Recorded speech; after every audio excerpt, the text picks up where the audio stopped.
petit mur qui est entre la route donc la citadelle, celui-là aussi n'existait pas. Donc l'eau entrait par là, elle faisait tout le tour de la citadelle et circulait autour. Et là où vous avez le portail, qui est dans le portail de l'armée, derrière il y avait un pont-levis. Et le soir ils montaient le pont-levis, s'enfermaient dans la citadelle. Et là vous allez regarder ce clocher blanc. Ce clocher blanc c'est l'église de la Sainte-Thérèse. Sainte-Thérèse c'est le patron des pêcheurs et des marins. Donc il y a pas mal de... c'est sympa à visiter, il y a pas mal de maquettes de barques de pêche que les pêcheurs ont donné pour que leur barque soit bénie pendant la messe.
Sur votre droite, ce grand clocher, ce bâtiment ocre là, c'est la cathédrale d'Ajaccio.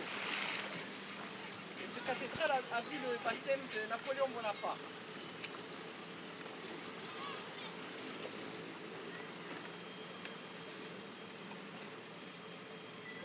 Alors toujours les TM1 mais on change de registre.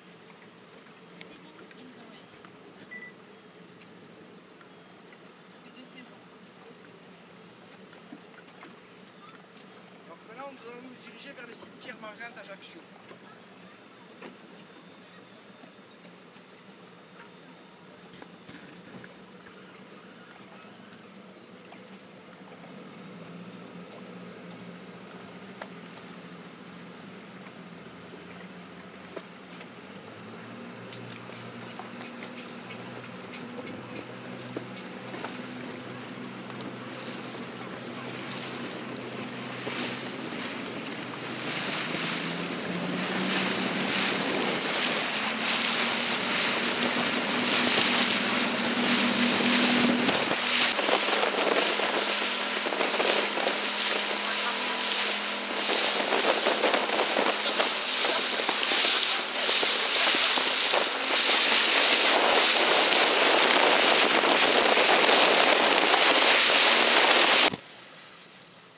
Voilà le cimetière marin.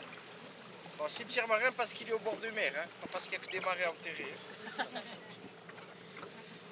Donc vous allez regarder derrière les baraques de chantier que vous avez sur le bord de la route.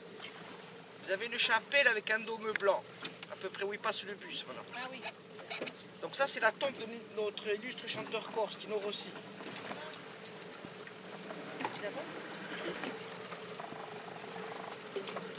Bon, maintenant une petite histoire sur les cimetières marins. Imaginez-vous ici en 1942, il n'y avait pas de construction, hein, c'était la campagne. Et le Corse il est croyant, donc il n'attend pas le jour des morts pour venir allumer une bougie sur la tombe des défunts. Et le cimetière, il y avait pas mal de bougies, il était assez éclairé.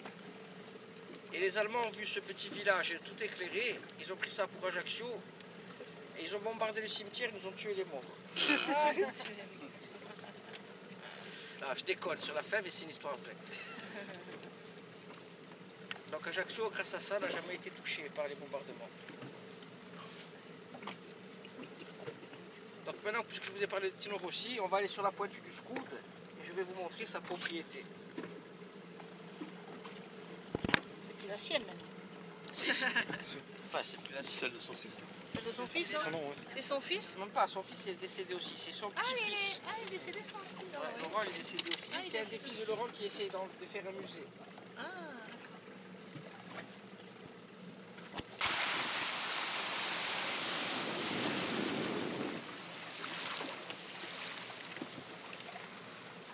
pointe du Scoop. Donc la propriété de Tino Rossi, elle part d'en bas, vous avez ce restaurant bleu et blanc. Elle contourne toute la pointe et elle va jusqu'au bout la Paillotte, on verra après. Donc elle a une superficie de 5 hectares et il a acheté ça au monsieur Coty, l'ancien président de la République. Dans les années 60, quand il a commencé à toucher ses premiers cachets.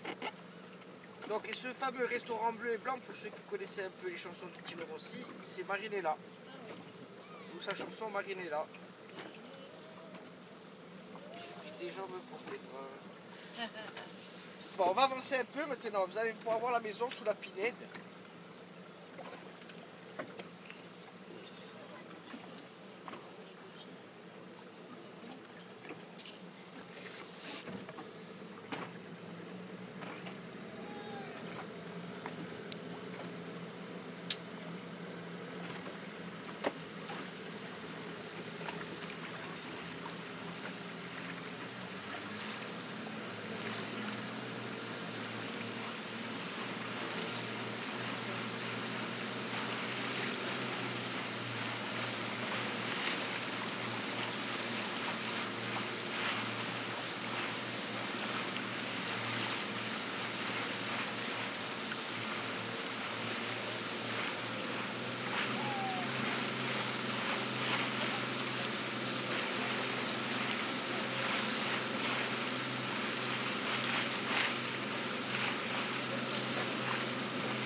Voilà, on aperçoit sa maison sur la pinède. Vous voyez là? Ah, c'est bien là. Donc la propriété se termine là-bas, vous avez les transats blancs au bord de la plage. Vous avez ce mur en forme de cheminée. Donc ça remonte jusqu'à la route, c'est toute la partie juste en bas. Voilà pour la plus.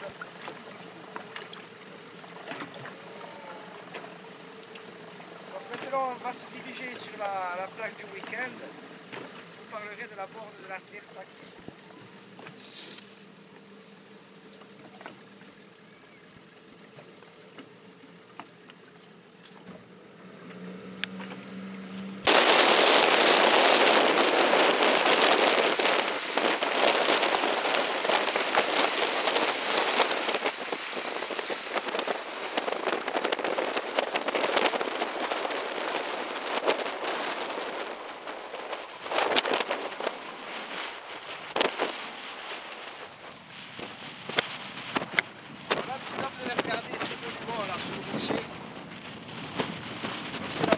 Terre sacrée. Ces bornes ont été édifiées à l'initiative d'un poilu de la Première Guerre mondiale qui s'appelait M. Gaston de Blaise. Elle fait partie d'un ensemble de 6 bornes dans le monde. Vous en avez une aux États-Unis, 4 en France et une ici à Ajaccio. Dans ces bornes, vous avez la terre des 12 principaux champs de bataille de la Première Guerre mondiale. Et celle-ci a été édifiée ici en mémoire aux 48 000 Corses qui sont morts pendant cette guerre.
Là, vous avez une ferme aquacole, la plus importante d'Europe en pleine eau.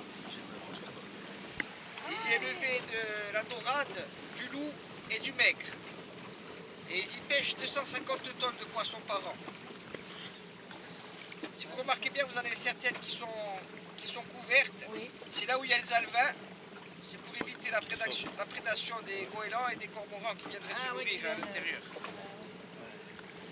Et pour que le poisson arrive à ce qu'on appelle la portion restaurant, selon l'espèce, il faut 3 et 4 ans d'élevage. Maintenant, vous allez regarder à droite du soleil, c'est le tour sur la colline. C'est le sémaphore de la parage. Donc un sémaphore, c'est un centre de contrôle maritime. Vous avez l'intérieur du personnel de la Marine nationale qui sont chargés de surveiller le trafic de fret et les ferries qui arrivent sur la côte. Je vous le montre parce que vous verrez sur le principal qui s'en vous verrez l'ancien sémaphore.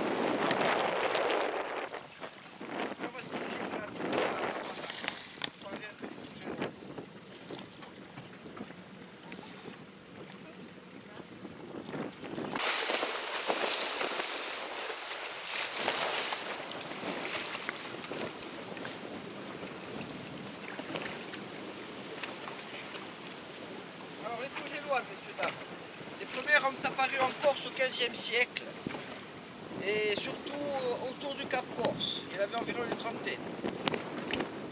À la fin du XVIIe, quand les Génois ont quitté l'île, elles étaient au nombre de 120.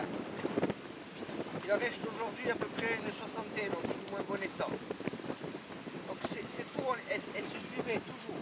Vous voyez toujours la précédente et la suivante. Bon là l'exemple il n'est pas bon, parce que la précédente elle était à la place du phare des îles Sanguinaires. Le phare des Sanguinaires a été construit sur les vestiges d'une tour génoise.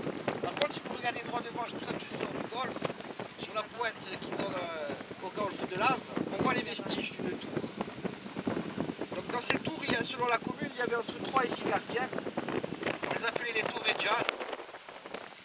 Et les tourégianes guettaient donc l'horizon. Et quand ils voyaient un bateau hostile, ils allumaient un feu sur le dernier étage de la tour. Et ce feu, bien entendu, était vu par les autres tours, qui elles, à leur tour aussi, allumaient un autre feu. Enfin, en quelque sorte, ça faisait à l'invasion, à la bataille. Voilà pour nos tours génoises. Maintenant, je vais vous parler des 7 îlots qui font partie des 3 îlots des îles Sanguinaires. C'est Isola di Pour. Pour en français, c'est les poireaux. Parce que sur cet îlot, il y a des poireaux sauvages. Donc, ils l'ont appelé Isola di Pour. Et là, il y a une petite anecdote. Il y a des pêcheurs qui sont restés coincés. Bon, la légende dit plusieurs jours. Ça m'étonnerait qu'ils sont restés plusieurs jours. Ils se sont nourris de ces fameux poireaux. Et en remerciement à la terre de les avoir nourris, ils y sont revenus, ils ont scellé la statue d'une vierge sur les hauteurs de l'îlot. Donc on va s'approcher, vous allez pouvoir la voir.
Alors quelques mots sur l'île principale. Donc ça c'est Metsumar, l'île du milieu de la mer en français. Donc sur notre gauche le phare des Sanguinaires, qui a été construit en 1870 sur les vestiges d'une tour génoise. automatisé en 1985. 185. Donc c'est la date où les derniers gardiens de phare ont couché sur lui. Ce phare, il a une hauteur de 81 mètres et il a une portée de 21 000 nautiques, environ 40 km. Autre chose sur le phare des Centenaires, sachez qu'Alphonse Daudet y a séjourné et dans son livre Les Lettres de Montmoulin, vous avez un chapitre qui parle du phare des îles Sanguinaires. Maintenant, face au bateau, c'est l'ancien sémaphore. Je vous ai montré le nouveau tout à l'heure. Donc celui-ci a été construit en 1865 et désarmé en 1955. C'était plus logique, hein. Maintenant, il faut travailler en voiture. Là, il fallait un bateau pour y travailler.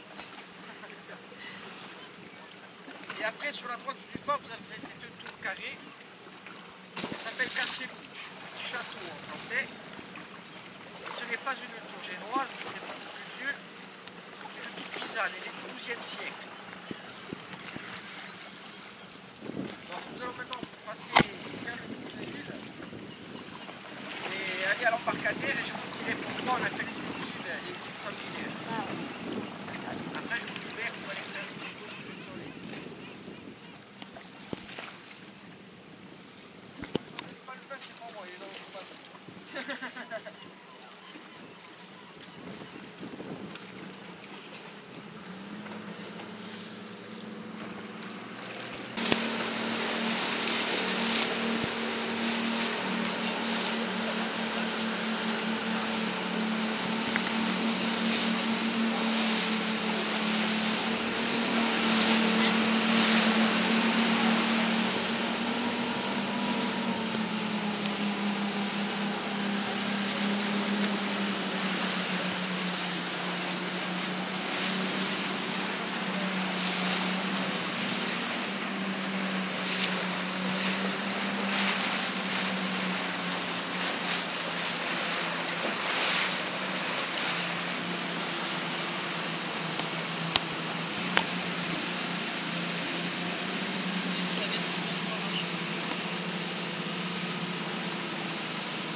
Ah, c'est pas grave. Tu ne cours pas par rapport à ce que tu as dit il y a 2 jours.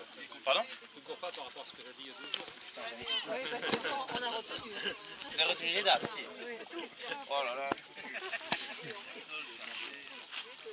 Alors, pour les îles sanguinaires, on a 3 hypothèses. La première, c'est que le soleil couchant donne à la roche une couleur très pourpre, voire sanglante, d'où les îles sanguinaires. Donc, couleur sanguine, un rouge sanguin, donc voilà, pour la première hypothèse. La deuxième hypothèse, c'est qu'avant Ajaccio, c'était une ville où il y avait beaucoup de commerce maritime et il y avait principalement le corail. Et quand les corailleurs partaient en campagne en Afrique du Nord et qui revenaient au bout de 3-4 mois, ils étaient interdits de rentrer directement dans la ville. Et c'est pour ça que la ville d'Ajaccio a fait construire un lazaret. Donc là, vous avez les ruines d'un lazaret qui servait de bâtiment de quarantaine. Et on appelait ces pêcheurs de corail isanguinés, qui veut dire les sangs noirs en Corse, le sang noir. Et donc parfois, il arrivait que ces pêcheurs, au bout de 3-4 mois de mer, sur des bateaux où l'hygiène n'était pas super, contractaient la lèpre. Et les gens qui ont la lèpre ont le sang noir. Et du coup, on les a appelés isanguinaires. Et donc après, c'est devenu les sanguinaires. Et la troisième hypothèse, qui est un peu plus vraie parce qu'on a des traces écrites, c'est que l'évêché de Sagone, qui est un village, une ville derrière donc, le golfe de Sagone, avait envoyé un cartographe qui s'appelait Mercator. Et donc Mercator, en 1595, il part du sud de la Corse. Et en remontant, donc il cartographie bien toutes les côtes corse, il marque sur sa carte Sagunae Isolae, les îles qui annoncent Sagone.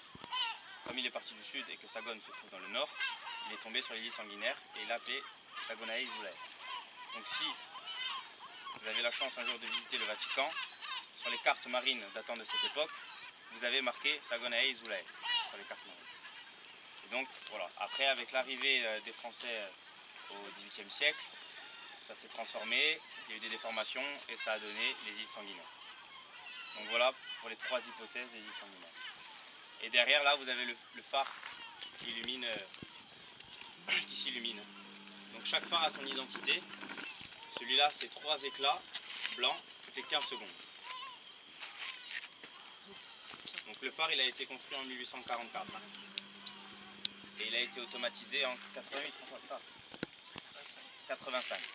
Donc le dernier habitant des îles sanguinaires, il est parti en 85 lors de l'automatisation du phare. Donc voilà pour les îles sanguinaires, vous savez à peu près tout. Derrière vous avez le sémaphore et de l'autre côté vous avez la tour.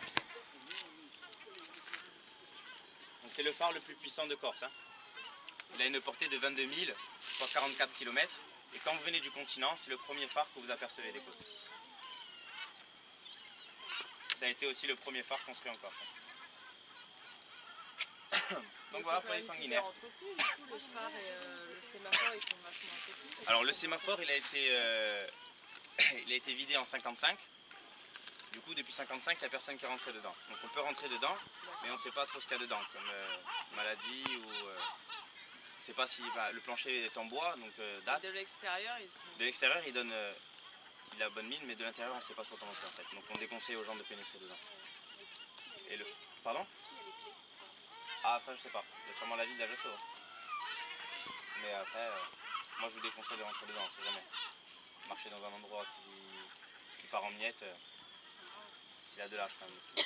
Et donc le sémaphore il a été remplacé par un autre sémaphore qui se trouve juste derrière la parade qui ressemble à une tour de contrôle. Je sais pas si vous avez fait attention. Voilà. Vous n'avez pas vu le gros rat qui vient de passer là? Vous avez vu, on dirait des chats. Hein. C'est pas vrai. Chaud. Mais radis juste derrière, madame. Pas bien, hein.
Vous arrivez seulement là?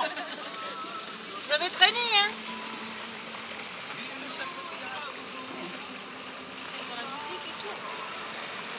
Pas la musique, hein? Ah ouais. Mais nous, on a la vitesse. On peut pas tout avoir, hein?